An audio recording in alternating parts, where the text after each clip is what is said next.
3 اہم کلاسیکل تہذیبوں پر تحقیق کی۔ یہ چینی، ہندوستانی اور اسلامی تھی۔ ہندوستانی تہذیب سے وہ اس وقت متاثر تھے جب علم اللسانیات کے ماہرین نے انڈو یورپین زبانوں کے بارے میں دنیا کو آگاہ کیا۔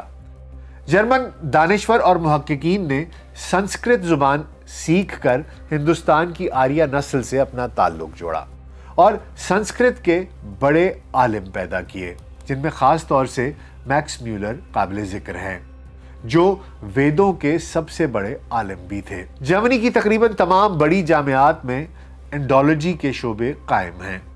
وہاں سنسکرت کے علاوہ ہندوستان کی دوسری کلاسیکل زبانیں بھی سکھائی جاتی ہیں۔ بات کر لیتے ہیں کلاسیکل اسلامی تہذیب کی۔ کلاسیکل اسلامی تہذیب میں بھی جرمنی کے عالموں کی دلچسپی رہی۔ انہوں نے عربی، فارسی اور ترکی زبانوں کے ساتھ ساتھ آرامی زبان بھی سیکھی۔ جرمن ماہرین نے اسلامی تاریخ، فلسفے اور سائنس کے علوم پر مخطوطات جمع کیے اور ان کو ایڈٹ کر کے شائع کرایا۔ موجودہ دور میں بھی جرمنی کی تمام جامعات میں اسلامی تاریخ و علوم کے شعبے قائم ہیں۔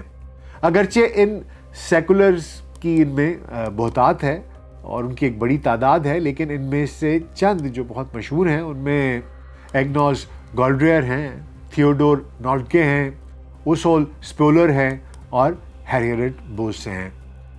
کہا جاتا ہے کہ عربی کے بعد جرمن زبان میں سب سے زیادہ اسلام پر کتابیں لکھی جا چکی ہیں۔ اسی طرح کلاسیکل چینی تاریخ پر بھی اہم یونیورسٹیز میں شعبے قائم ہیں۔ دراصل جرمنز نسل کے اعتبار سے اپنے آپ کو دوسری یورپین اقوام سے برتر سمجھتے تھے۔ جب آرتھر ڈے گوبینو کی کتاب دی انیکویلٹی آف ہیومن ریس شائع ہوئی تو اس میں آریہ نسل کو برتر نسل قرار دیا گیا، بلکہ ماسٹر ریس قرار دیا گیا۔ جرمن مفکروں اور دانشوروں نے جرمن آریہ نسل کی پاکیزگی اور خالص نسل ہونے کے سلسلے میں خاص طور سے یہودیوں کا نشانہ بنایا کہ ان کی وجہ سے جرمن نسل آلودہ ہو گئی ہے۔ اسی لیے یہودیوں کے خلاف تحریک شروع ہوئی اور ان سے تمام سماجی اور سیاسی رشتے ختم کر دیے گئے، اور اس کے لیے اوئے گینگز کا بھی استعمال ہوا، جن کے تحت دماغی یا جسمانی طور پر کمزور بچوں کو ختم کر دیا جاتا تھا تاکہ صرف صحت مند بچوں کا وجود رہے۔ جب ہٹلر کی نازی پارٹی سن 1933 میں اقتدار میں آئی تو یہودیوں اور خانہ بدوشوں کے خلاف مہم کا آغاز ہوا۔ نازی حکومت نے مشرقی یورپ اور روس کو اپنی کالونیز بنانے کا منصوبہ بنایا، اور یہی وہ منصوبے تھے جن کی وجہ سے دوسری عالمی جنگ ہوئی۔ اس عالمی جنگ کے بعد جرمنی کو نہ صرف شکست ہوئی بلکہ اس کی سیاسی، سماجی اور معاشی حیثیت بھی زوال پذیر ہو گئی۔ روس نے اس کے مشرقی حصے پر قبضہ کر لیا۔ دارالحکومت برلن بھی 2 حصوں میں منقسم ہو گیا، جسے تقسیم کرنے والی دیوار برلن کئی دہائیوں تک جرمن قوم کا سینہ چیرتی رہی۔ سوویت یونین کے زوال کا آغاز ہوا تو 1989 میں جرمنوں نے دیوار برلن دوبارہ گرا دی اور ایک بار پھر متحدہ جرمنی کی تشکیل ہو گئی۔ یہ یورپ کی اور جرمنی کی ایک بہت بڑی کامیابی تھی۔ یہ تو جرمنی کی ایک مختصر سی تاریخ تھی، آپ کو بہت جلدی میں نے بتائی ہے۔ اب ذرا آپ کو جرمنی کے موجودہ انتخابی نظام کے بارے میں بھی تھوڑا سا بتاتے چلتے ہیں۔ جرمنی میں دراصل ایک مخلوط انتخابی نظام رائج ہے، جس میں براہ راست ووٹنگ اور تناسبی نمائندگی دونوں شامل ہیں۔ جرمنی میں سب سے اہم انتخاب وفاقی پارلیمان کے لیے عام انتخابات ہوتے ہیں، جو ہر 4 سال کے بعد منعقد کیے جاتے ہیں۔ دوہری ووٹ کے نظام کے تحت جرمنی میں ووٹرز 2 قسم کے ووٹس ڈالتے ہیں۔ پہلا ووٹ جو براہ راست کسی امیدوار کو دیا جاتا ہے، اور دوسرا ووٹ کسی سیاسی جماعت کے لیے دیا جاتا ہے۔ پہلی اقسام کے ووٹ میں ملک کو 299 انتخابی حلقوں میں تقسیم کیا جاتا ہے، جہاں ہر حلقے سے سب سے زیادہ ووٹ لینے والا امیدوار کامیاب ہو جاتا ہے اور براہ راست پارلیمنٹ میں پہنچ جاتا ہے۔ جبکہ دوسری اقسام کے ذریعے پارلیمان میں سیاسی جماعتوں کی کل نشستیں متعین کی جاتی ہیں۔ اگر کوئی جماعت 5% ووٹ حاصل کر لیتی ہے یا کم از کم 3 حلقوں میں کامیابی حاصل کر لیتی ہے تو اسے متناسب نمائندگی دے دی جاتی ہے۔ دراصل جرمنی میں پارلیمان 2 ایوانوں پر مشتمل ہے، بنسٹاگ جو کہ عوامی نمائندوں پر مشتمل ایوان ہے جسے براہ راست عوام منتخب کرتی ہے، اور بنسرات جرمنی کی 16 ریاستوں کے نمائندوں پر مشتمل ایوان ہے جو ریاستی حکومتیں منتخب کرتی ہیں۔ بنسٹاگ کے انتخابات کے بعد سب سے بڑی جماعت یا اتحاد حکومت بنانے کے لیے چانسلر منتخب کرتی ہے۔ چانسلر جرمنی کا سربراہ حکومت ہوتا ہے اور اسے بنسٹاگ کے اراکین منتخب کرتے ہیں۔ عام طور پر وہ جماعت جس کے پاس اکثریت ہو وہ اپنی طرف سے چانسلر کا امیدوار نامزد کرتی ہے۔ اگر کسی ایک جماعت کو واضح اکثریت نہ ملے تو 2 یا زیادہ جماعتیں مل کر اتحادی حکومت بناتی ہیں، اور عام طور پر جرمنی کی سیاست میں ان کی حکومتیں اسی طرح بنتی ہیں، 2 یا 3 جماعتیں مل کر ایک اتحادی حکومت ہی بنا کرتی ہے۔ یہ تو جرمنی کا انتخابی نظام ہو گیا۔ تو اب بات کر لیتے ہیں حالیہ انتخابات کی۔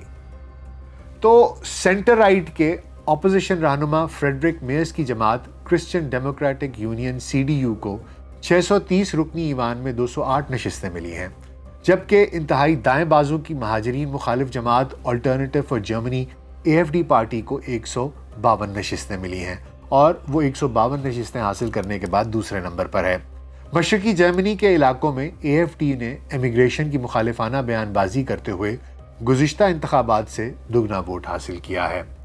جرمنی چانسلر اولاف شولز کی party social democratic party SDP 120 کے ساتھ تیسرے نمبر پر رہی ہے، جبکہ سیاسی اتحاد گرینز نے 85 نشستیں حاصل کی ہیں اور جرمن لیفٹ پارٹی نے 64 نشستیں حاصل کی ہیں۔ اب ذرا اگر تناسب کی بات کر لی جائے تو centre right Christian Democratic Union CDU اور اس کی Bavarian sister party Christian Social Union اتوار کو ہونے والے انتخابات میں 28.6% ووٹوں کے ساتھ سر فہرست رہی ہے۔ انتہائی دائیں بازو کی alternative for Germany AfD party 20.8% vote حاصل کرتے ہوئے دوسرے نمبر پر رہی ہے۔ سبکدوش ہونے والی مخلوط حکومت کی 2 جماعتیں سوشل ڈیموکریٹس اور گرینز نے بالترتیب 16.4% اور 11.6% ووٹ حاصل کیے ہیں۔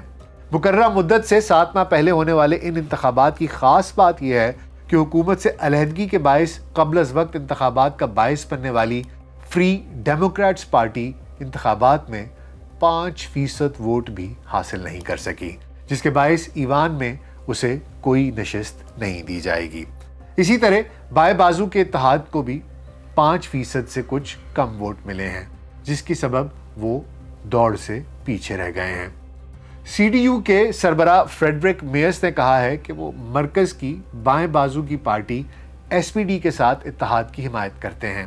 واضح اکثریت حاصل کرنے میں ناکامی کے بعد CDU کے رہنما فریڈرک میئرس انہوں نے اسی وجہ سے یہ کہا ہے کہ وہ مرکز کی بائیں بازو کی SPD کے ساتھ اتحاد کے حامی ہیں، لیکن دیگر مختلف جماعتوں کو پہلے آپس میں بیٹھ کر اس بارے میں مذاکرات کرنا ہوں گے کہ وہ کس کے ساتھ کام کر سکتے ہیں، کس کے ساتھ نہیں کر سکتے، کس کے ساتھ کام کرنے میں خوش ہیں اور کہاں پر وہ سمجھوتا کرنے کے لیے تیار ہیں۔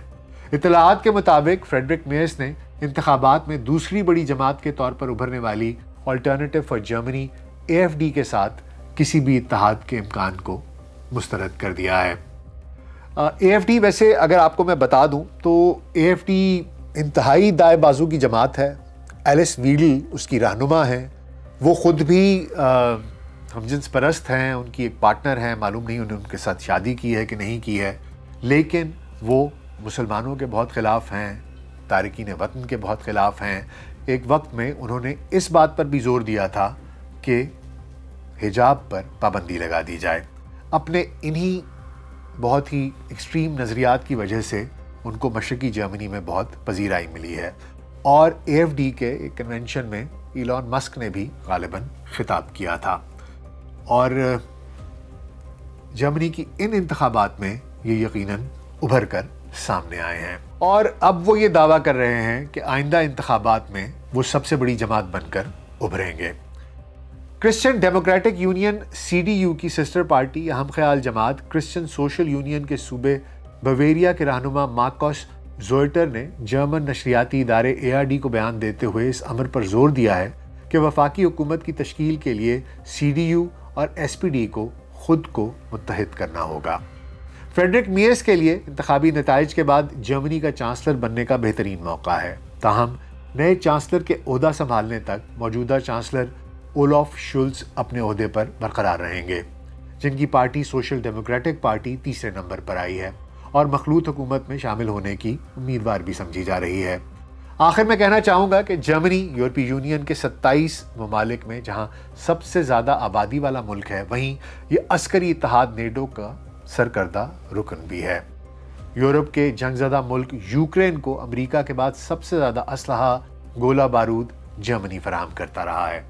میں سمجھتا ہوں کہ آنے والے وقت میں امریکہ سے تعلقات سمیت جرمنی کا یورپ کو درپیش چیلنجز میں اہم کردار ہوگا۔ انتخابی مہم میں تارکین وطن کے خلاف بیان بازی اپنی جگہ، لیکن فریڈرک میئرس نے مخلوط حکومت سازی کے لیے دائیں بازو کی انتہا پسند آلٹرنیٹو فار جرمنی کی بجائے بائیں بازو کی سوشل ڈیموکریٹک پارٹی کی جانب اپنا ہاتھ بڑھا کر ہوش سے کام لیا ہے۔ معاملہ کچھ یوں ہے کہ دنیا بدل رہی ہے، چاہے امریکہ میں ٹرمپ ہوں، چاہے اب میئرس آ گئے ہیں جرمنی میں جو کہ یورپ کا سب سے بڑا ملک ہے، اور دونوں اس بات پر زور دے رہے ہیں کہ ہمیں تارکین وطن نہیں چاہیے، اور اس کے ساتھ ساتھ آلٹرنیٹو فار جرمنی پارٹی وہ بھی انہی خیالات کی حامل ہے۔ سوچنا یہ ہے کہ اب پوری دنیا کے دروازے، جو کہ ترقی یافتہ ممالک جنہیں ہم کہتے ہیں مغرب کہتے ہیں، یورپ ہے، امریکہ ہے، وہ اپنے دروازے تارکین وطن کے لیے بند کرنے جا رہا ہے۔ اگر مکمل طور پر بند نہ بھی ہوئے تو وہاں پر جانا بہت مشکل ہوتا جائے گا۔ وہاں پر جو لوگ رہ رہے ہیں پہلے سے، ان کے لیے بھی زندگی مشکل ہونے کے امکانات ہیں۔ اب یہ تمام باتیں کس طرف کو اشارہ کرتی ہیں؟ آج کا یہ پوڈ کاسٹ کرنے کا اصل مقصد یہ تھا کہ اس بات پر بات کی جا سکے، اس امر کو اجاگر کیا جا سکے کہ باہر کی دنیا کی زمین اب تنگ ہونے جا رہی ہے۔ اور یہ کس طرف اشارہ کرتی ہے؟ یہ اس طرف اشارہ کرتی ہے کہ ہمیں اب اپنے ملک کو سیدھا کرنا پڑے گا۔ اگر آپ اپنے وطن کو سیدھا نہیں کریں گے، اپنے ملک کو سیدھا نہیں کریں گے معاشی اعتبار سے، یہاں پر سیاسی استحکام نہیں لے کر آئیں گے، یہاں پر معاشی خوشحالی نہیں لے کر آئیں گے، اگر آپ خود ترقی نہیں کریں گے، آپ یہاں پر صنعتیں نہیں لگائیں گے، آپ اپنے لوگوں کو نہیں اٹھائیں گے، تو آپ اس ملک سے بھاگ تو نہیں سکیں گے۔ آپ کا جینا مرنا اسی ملک کے ساتھ ہوگا۔ جو لوگ ایوان اقتدار میں بیٹھے ہیں، جو لوگ حکومتوں میں ہیں، میں ان سے گزارش کروں گا کہ وقت آ گیا ہے کہ آپ لوگ ہوش کے ناخن لیجئے۔ ایسا لگتا ہے جیسے ستو پی کر سب سوئے ہوئے ہیں۔ پوری دنیا کس طرف کو جا رہی ہے؟ یورپی یونین کی جو سربراہ ہیں وہ اپنی پوری کی پوری کابینہ لے کر ہندوستان پہنچی ہوئی ہیں۔ امریکہ ٹیرفز لگا رہا ہے، آپ کو اس نے کچھ $100 بلین کا قرض دے دیا ہے، وہ بھی صرف F-16 کے لیے، اور اس شرط کے ساتھ کہ اس کو صرف دہشت گردی کے خلاف استعمال کیا جائے گا۔ معاملات بہت مشکل ہیں۔ اگر ہم ابھی بھی ہوش کے ناخن نہیں لیں گے، اگر ہم ابھی بھی اپنے معاملات کو سیدھا نہیں کریں گے، پراپر پلاننگ نہیں کریں گے، اس کے بارے میں پراپر سٹیپس نہیں لیں گے، اس طرف کام کرنا نہیں شروع کریں گے، تو ہم کبھی بھی کامیاب نہیں ہو سکیں گے۔ ہمارے لیے وقت بہت مشکل آ رہا ہے۔ ہمارے جو لوگ حکمران ہیں ان کو ہوش کے ناخن لینے کی ضرورت ہے اور اکارڈنگلی اپنے معاملات کو سیدھا کرنے کی ضرورت ہے۔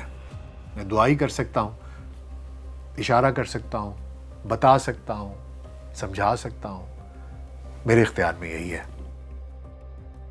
امید ہے آپ کو آج کا پوڈ کاسٹ پسند آیا ہوگا۔ اپنا خیال رکھیے گا۔ شکریہ۔